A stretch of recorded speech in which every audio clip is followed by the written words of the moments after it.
All right, so it's very, very clear and apparent that something has to be done in the WNBA. We are ready to get into the second half of the season, but thus far, the first half of the season has been filled with negative drama, nasty news articles, the WNBA looking like the complete circus and clown show that it is. Kathy Engelbert clearly cannot handle the job, and I believe that this is the time Adam Silver is about to step in.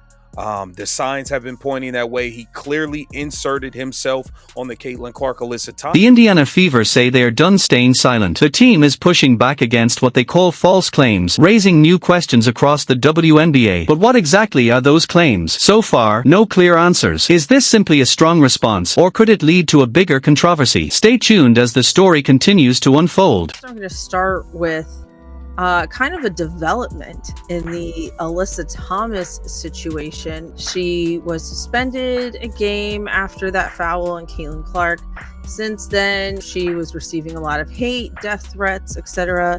Caitlin Clark herself also spoke out and said nobody in the league should be facing any kind of harassment. According to multiple sources, Adam Silver contacted Kathy Engelbert and told her something needed to be done. Like, essentially, he pressured her, allegedly. The WNBA drama isn't just about basketball anymore. The Indiana Fever, led by Caitlin Clark, have become one of the league's biggest attractions. They are drawing packed arenas, boosting ticket sales, and bringing in new fans at an incredible rate. With all the attention surrounding the Fever, every game and every headline is making an even bigger impact. People are giving Caitlin Clark some props today.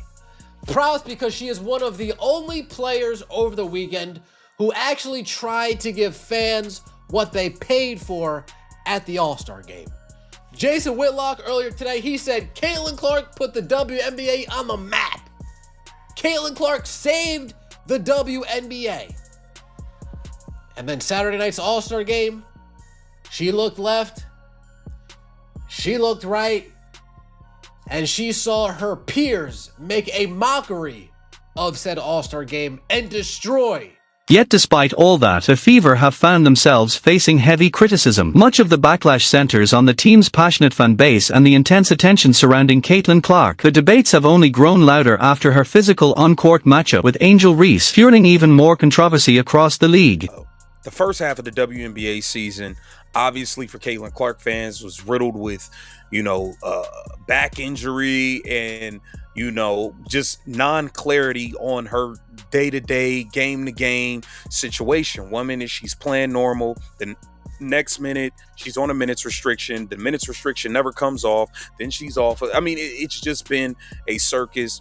All of the brutal attacks, all of the negative, nasty things that have happened throughout the league early on that is kind of taken away. The controversy began after a physical sequence involving Angel Reese and Caitlin Clark. Following contact between the players, Clark responded with a hard but routine basketball foul. The incident quickly sparked heated debate online, with fans split over who crossed the line. As the discussion grew, accusations and conflicting narratives spread across social media, turning a single play into one of the league's biggest controversies.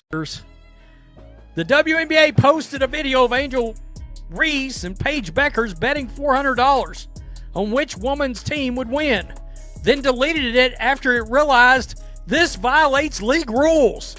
This entire league is run by morons. At All-Star Weekend, you and Angel made... The irony is that the Indiana Fever have become one of the WNBA's biggest draws. Their games regularly sell out, merchandise sales have surged, and Caitlin Clark has attracted millions of new viewers. As the Fever's popularity continues to grow, it has also fueled debates about the league's biggest stars and where much of the attention is now focused. Stay rich. You gotta save this money. I'm gonna see you next week on Wednesday. Yeah. At night? No, at practice. Oh, at practice? I mean, I know y'all gonna lose, but if y'all lose, I get to have that. if y'all win, you get 400. And if we lose, Is that counterfeit? No, you owe me 400. bet I'm staying on it. At The same fans now being accused of racism are the ones who packed the arenas and passionately supported their team from day one. So what is really happening here? Is this truly about racism, or is it a mix of frustration, rivalry, and resentment over the Indiana Fever's rapid rise and Caitlin Clark's enormous popularity? One thing is undeniable: Caitlin Clark has become the most talked about player in the WNBA. Whether people cheer for her or criticize her, she dominates the conversation. Angel Reese, meanwhile, has embraced the role of a fierce competitor, creating one of the league's biggest rivalries. And somehow, Fever fans often find themselves blamed whenever controversy erupts. The bigger picture is impossible to ignore. Caitlin Clark and the Indiana Fever have brought unprecedented attention to the WNBA, helping drive higher television ratings, sold-out arenas, and record-breaking fan interest. Instead of focusing only on the controversies, many fans believe the league should also recognize the excitement and momentum this new era has created. While debates continue off the court, the Fever continue to compete, and their fan base continues to grow. At its core, basketball